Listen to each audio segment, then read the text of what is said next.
And Muhammad ibn Abdul Wahhab has doctrines and ideologies that the third phase dissociates from. The third phase says, no, he didn't really say that. He couldn't have said that.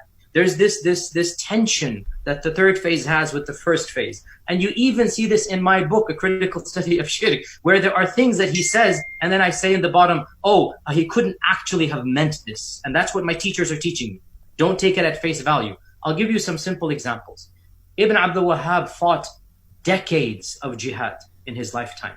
He and his group and army fought other people, conquered lands, expanded their lands under the name of jihad, not under the name of political war, under the name of jihad. Who was he fighting? He was fighting fellow Muslims. Who did he consider these people to be? Kuffar and infidels. He never once raised his sword against the British, against the Dutch, against any colonialist powers. His view was that the Ottoman Empire in its totality was a pagan empire, dawla mushrika kafira, and that anybody who supported the Ottoman Empire ipso facto automatically became a murtad or a kafir. And in his view, therefore, anyone who supported the Ottomans against him, anyone, in fact, his famous 10 principles, Nawaqid al-Ashara, one of them is very clear, مَنْ لَمْ يُكَفِّرِ الْكَافِرِ أو شَكَّ حَتَّى فِي كُفْرِهِ, right? فَهُوَ كَافِرٌ. Whoever doesn't consider the kafir to be a kafir, or doubts if the kafir is a kafir, that person is a kafir. Now, theoretically, that sounds technically correct. Who does he mean when he says whoever doesn't consider kafir to be a kafir or doubts whether that kafir is a kafir? He doesn't mean people that worship idols. He doesn't mean people that are,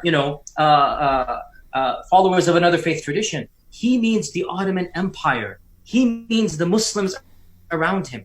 Whoever considers these people not to be kafir is a kafir.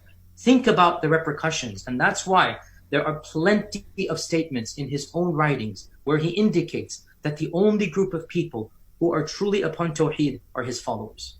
Imam al-San'ani and Imam al-Shawkani are great scholars of Sunni Islam.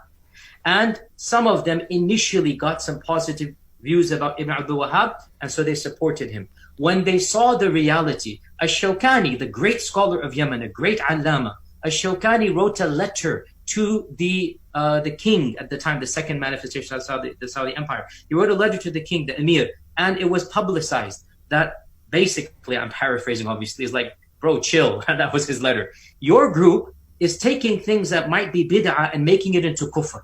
Taking things that might be wrong and killing Muslims as a result of this. That was his basic message. And that's my message as well. I'm not saying, a'udhu billah, that we should go worship or pray to the grave. That's not what I'm talking about. I'm not saying we make our dua to the dead. But I'm saying that what this individual did in waging jihad and considering the rest of the ummah to be kafir is essentially what ISIS is doing in our times. The same mentality of everybody's a kafir unless it's us. Let me quickly finish up. This is my advice to you. Don't look at the writings of Ibn Abdul Wahhab without also looking at the history of what he did.